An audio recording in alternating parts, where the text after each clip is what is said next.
E aí pessoal, bem-vindos a mais um vídeo aqui com o Dr. Davis Alves aqui no canal Olhar Internacional, e a gente vai falar sobre transparência dos países, sobre corrupção também, e mais uma vez aqui ó, o Dr. Davis Alves, posso chamar de professor também, né? Pode, imagina. Cara, tem tantas credenciais aí que né, fico até confuso assim, como que eu vou chamar né, o Dr. Davis Alves, se vai ser de doutor, de professor, enfim, o cara tem muito conhecimento, e agora a gente vai falar sobre o índice da transparência internacional e o que isso revela sobre o Brasil, sobre a Dinamarca, sobre a Venezuela, sobre os países menos corruptos do mundo, não é?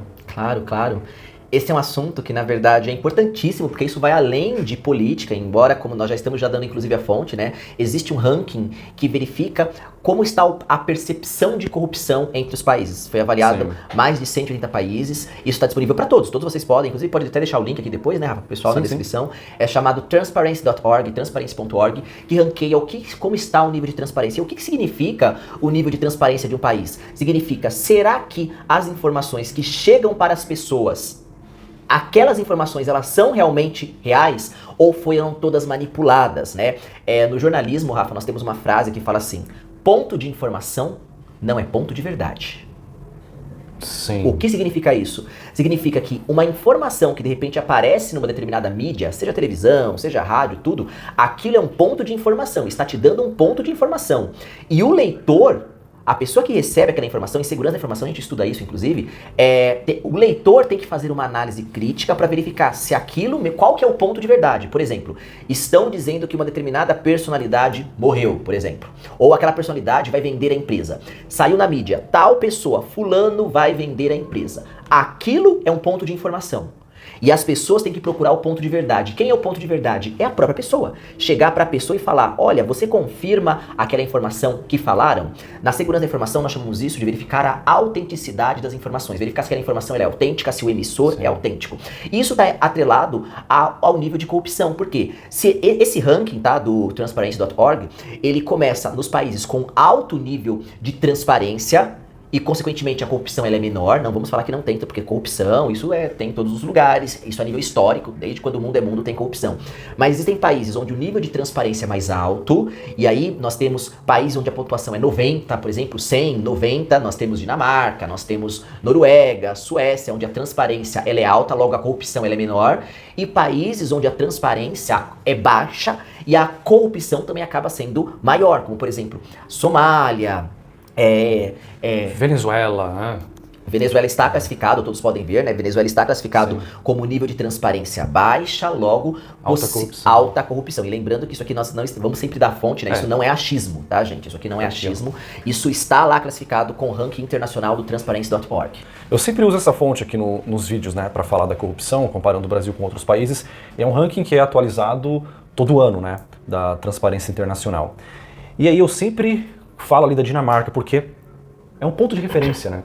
Frequentemente, né, já faz, acho que não sei quantos anos, mas a Dinamarca está sempre ali junto, competindo com Finlândia e Nova Zelândia pelo primeiro lugar, sendo o país com menos corrupção em todo o mundo, né? Aí Portugal está ali mais ou menos número 30, né, no ranking da corrupção, e depois tem o Brasil perto do número 100, o 100º lugar.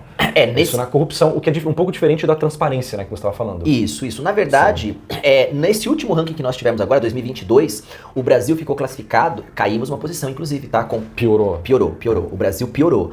Comparado com 2015, mais ou menos, 2015, 2016, o Brasil estava na posição 40 no ranking lá de corrupção. Agora nós estamos na posição 38, caíram 2 pontos. Ou seja, o que significa... Vocês podem pegar lá o índice que nós estamos falando aqui é de 2022. Esse é transparência, né? Só que só para não confundir, porque quando eu falo aqui, tipo, Dinamarca em primeiro lugar, eu tô falando assim do menos corrupto pro mais corrupto, tá? Que a gente tem Dinamarca em primeiro, de 180 países, o último seria o Sudão? Somália, tá? Que é o número 180. Aí, só que o ranking que você está apresentando agora, Brasil em... 38. 38º. 38º. Na percepção, né? Na percepção. E o que significa isso, Rafa? Significa o seguinte, que é questionável... será que tudo realmente que chega para as pessoas é realmente aquilo que acontece? E nós temos uma frase também que fala assim, o mal do analfabeto é que ele é obrigado a acreditar em tudo que falam. Ou do analfabeto funcional também. Não ele tem uma certa instrução, mas ele não consegue processar aquilo, ou acaba até caindo naquela questão da ilusão de ter conhecimento, né? Isso. Como o próprio o Stephen Hawking dizia que o problema não é a ignorância, né? É a ilusão de conhecimento, isso que prejudica muito mais. E sabe como nós poderíamos resolver bastante isso, Rafa? Assim, há tanto a corrupção quanto a transparência, são fatores que poderiam ser facilmente resolvidos se as pessoas tivessem um questionamento, questionassem os fatos. Olha, para tudo que eles estão me trazendo, deixe eu verificar, eu quero fontes, eu quero evidências para poder chegar e sustentar aquela informação que chegou até mim. Então, não é um simples link, não é uma simples informação que eu vou chegar e já acreditar. Eu quero que as pessoas me tragam evidências. Eu quero ir lá no ponto de verdade, embora, claro, não vamos aqui discutir aspectos filosóficos de verdade, mas deixa eu verificar no ponto de verdade se aquilo realmente procede. E trazendo isso aqui, né, até para nossa comunidade, aqui para o público que é internacional aqui, até você mesmo pode ter percebido isso, né, Rafa? Sabe aqueles países onde todo mundo floreia que é as mil maravilhas? Você mesmo, na hora que você chegou lá, você percebeu, pera só um pouquinho, não é tudo isso que estão falando. Já aconteceu, não? Os países, assim, endeusados, os próprios Estados Unidos, né? Sim, sim.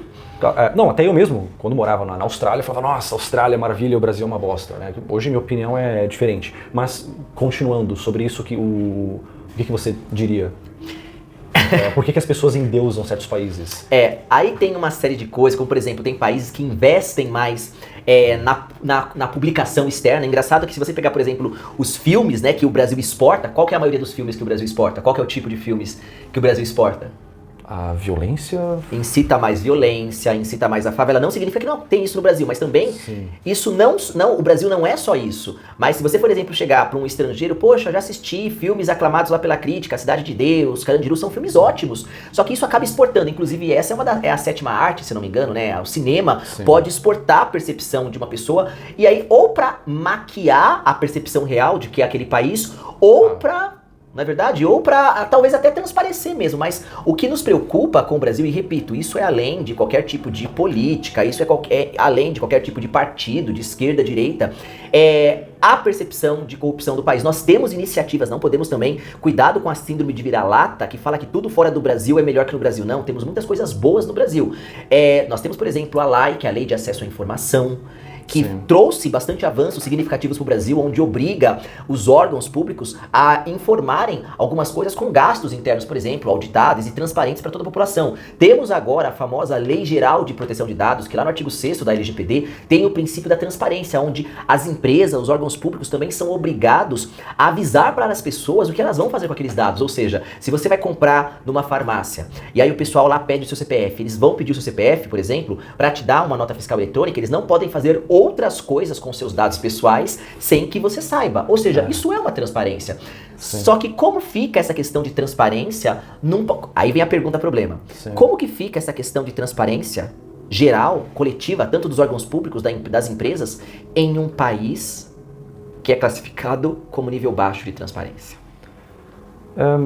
Será que cada vez mais a gente vê nesses países com menos transparência, como no Brasil, a gente vê aí algo parecido com o Ministério da Verdade? É claro, a gente associa isso a ficção científica, né, 1984, né, o livro, o filme, ou a sistemas autoritários, porém, acho que todos os países têm um pouco disso. Alguns têm lá o Ministério da Verdade, que é muito mais forte, outros é um pouquinho mais fraco. E às vezes eu vejo que esse Ministério da Verdade, digamos, é aquele lá, tipo a fábrica de narrativas, né? A gente vê que a verdade não importa mais, né? O que importa são certas narrativas, e você tem todo ali um mecanismo, tem a mídia tradicional, por exemplo, para ajudar a empurrar essa narrativa goela abaixo. Você tem lá os rótulos para colocar nas pessoas que vão contra, que questionam tais narrativas, e isso a gente vê acontecendo ainda mais no Brasil, nos Estados Unidos também, na Europa, e eu acho isso muito preocupante, né? Porque você perde a confiança nos fatos, porque antes era assim, isso aqui é mentira, tá? Então tá aqui os fatos, as provas para mostrar que não, isso aqui é uma mentira. Hoje, não importa mais, a gente está chegando num ponto assim que o político pode falar, e daí? Não tô nem aí com a verdade. Quem se importa com a verdade? Né? A gente manda nessa porra toda e dane-se os fatos. Né? E a gente tem aqui toda a mídia tradicional e todo um aparato aqui estatal para alimentar esse Ministério da Verdade e fazer valer a nossa narrativa independente dos fatos. E aí é o que eu repito, né? Se a população, no geral, de qualquer país, fosse atrás dos fatos, fosse atrás das evidências. A palavra que eu mais gosto chama-se evidência. Até uma música, acho que era Chitãozinho e Chororó que falava de evidências. Mas se as pessoas fossem atrás das evidências, não importa se é partido A, se é partido B, dificilmente manipularia a população. Porque, de novo, né, fake news tem em todos os lugares, não é de hoje. Fake news teve desde antigamente, desde a época de Cristo, desde a época até antes de Cristo, lá faziam já fake news, informações. E nós não podemos deixar de falar, né, que é claro, realmente existem fake news. Não quer dizer que nós não podemos, nós temos que ver, porque tem muitas informações que realmente prejudicam o país, claro, e na verdade até plantadas. Mas o segredo é despertar na população o senso crítico para questionar. Nós temos que ser Tomé. Só vou acreditar, só preciso ver para crer. E isso aí, se a população tiver... Só que para isso é a palavra que eu mais gosto. Para a gente poder aumentar o nível do Brasil de transparência, primeiro é necessário uma sociedade educada, uma sociedade com um conhecimento mais elevado, num olhar mais crítico, para podermos aí, a sociedade, cobrar os seus governantes, porque uma sociedade, os governantes nada mais é do que espelho da sociedade. Sim. Então, para poder cobrar mais os governantes no nível de transparência, e aí sim, nós teríamos. Não é à toa, Rafa, que, olha que interessante, os países mais transparentes, os países com menor corrupção, são países mais educados. Mais desenvolvidos, são países mais desenvolvidos, são países onde o nível educacional da população é um nível mais alto. Então, qual que é o segredo? Para evitar manipular uma população, invista em estudos, invista em educação. Eu vou aqui citar rapidinho, antes da gente terminar, os países com mais corrupção, com menos transparência, né? Pior de todos, né? Do pior para o menos pior, temos aqui Somália, Síria, Sudão do Sul, Venezuela, que novidade, que surpresa, Iêmen, Líbia, Coreia do Norte, Haiti, Guiné Equatorial, Burundi, Turcomenistão. Turcomenistão, cara, o ditador que faz o pessoal dançar e cantar a musiquinha dele. Turcomenistão. Tem que fazer um vídeo sobre isso. E Nicarágua, né, que é um amigão, e não posso falar, né, mano? O cara do Nicarágua é um amigão aqui do outro político que talvez vocês conheçam. É interessante que eu não vi nenhum país bom aqui. Assim, a população, né? Eu não vi nenhum país bom. São países também menos desenvolvidos também, né? Outros, na verdade, já foram desenvolvimento, né? Oi? Essa corrupção toda, isso tranca o desenvolvimento do país, né? Porque não é nem do interesse. Nicarágua, por exemplo, cara, o Turcomenistão aí talvez seria o país assim um pouco mais desenvolvido. Mas é que tá, eu não visitei, eu não sei, eu não fui lá fazer vídeo, eu não sei. Mas até onde eu pesquisei, pelo que eu vejo nessa lista aí, Coreia do Norte visualmente tem lugares bonitos, sim, mas, pô, é uma ditadura bizarra, né? Até, Rafa, para nós que somos cientistas, para nós que somos até acadêmicos, nós trabalhamos com dados, né? Nós verificamos, fazemos as análises baseadas em dados. E o que nos preocupa nessa parte já seria como seriam as políticas públicas, como seriam, até para as empresas, o investimento, se as informações que chegam até a população não condizem com o que realmente acontece na prática. Então, sim, prejudica investimentos. E só uma coisa, tá, Rafa? Vamos deixar bem claro aqui que nós não estamos falando apenas de governos, porque a corrupção também pode acontecer nas instituições privadas. Então, não quer dizer que, então é culpa só política, é só culpa dos governantes. Não, a corrupção também pode acontecer nas empresas internas. Esse índice aqui, ele não mede apenas só fatores externos. Se uma empresa acaba fraudando o seu balanço financeiro, também o nível de corrupção. E nós sabemos que tem fraudes financeiras, sim, em todos os países. Isso não é algo só do Brasil. Mas, e repito, só que você só vai poder manipular quem não pensa. Quem tem dificuldade ou quem não foi ensinado a pensar. Pois é. Quem terceirizou o pensamento. Pensa você pra mim, por favor. E até uma cutucada aqui, Rafa, deixa eu falar uma coisa aqui. Não é à toa também, Rafa, que existem países onde uma coisa, todos nós somos influenciáveis, claro, existem influencers pro bem. Agora, tem países onde os influencers fazem mais sucesso. O Brasil, inclusive, é um dos países onde os influencers fazem mais sucesso. O que a gente pode analisar? Pensa um pouquinho. Se as pessoas estão sendo mais influenciáveis, quer dizer que eu estou terceirizando a minha escolha, estou terceirizando a minha decisão. Me influenciaram a comprar. Vem alguém mostrando aqui um tênis. Veja, aí todo mundo vai lá e compra aquele tênis. Me influenciaram a pensar bem daquela pessoa, bem daquela outra pessoa. Então, pensa um pouquinho. Se eu estou sendo tão influenciável, eu estou terceirizando o meu pensamento. Por quê? Será que eu não tenho capacidade cognitiva de pensar? Ou, repito, será que eu fui ensinado a pensar ou eu fui ensinado a não pensar? É tudo parte de um plano, talvez? Pode ser meio conspiratório, né? Mas, eu não sei, acho que parte disso é orgânico mesmo, a coisa vai fluindo e quando a gente vê já é tarde demais e serve interesses de pessoas muito poderosas, né? Mas isso aí da corrupção também nas empresas, né? É interessante que muitas vezes a gente vê assim que tem empresas, quando a empresa é muito, muito grande e tem corrupção, ela diretamente ou indiretamente está ligada com o governo, ela sabe que ela pode fazer maracutaia, porque se o bicho pegar e quebrar, ela vai lá para Brasília ou para Washington, né? E pede dinheiro para o governo vai lá, salva a empresa com o dinheiro do povo. Né? Então isso é muito comum também, né? O chamado corporativismo. Eu queria aqui, antes da gente terminar, falar dos países mais transparentes, menos corruptos, né? Começando aqui com a Dinamarca, depois Finlândia, Nova Zelândia, Noruega, Singapura, Suécia, Suíça, Países Baixos, depois Alemanha, Irlanda, Luxemburgo e assim por diante. E olha que interessante, né? O pessoal vai falar, mas Rafael, você falou que... qual país aqui? A Nova Zelândia, por exemplo, ou então a Suécia, tem problemas, tem a cultura woke e tal, você fala, mas olha aí, agora você está falando bem.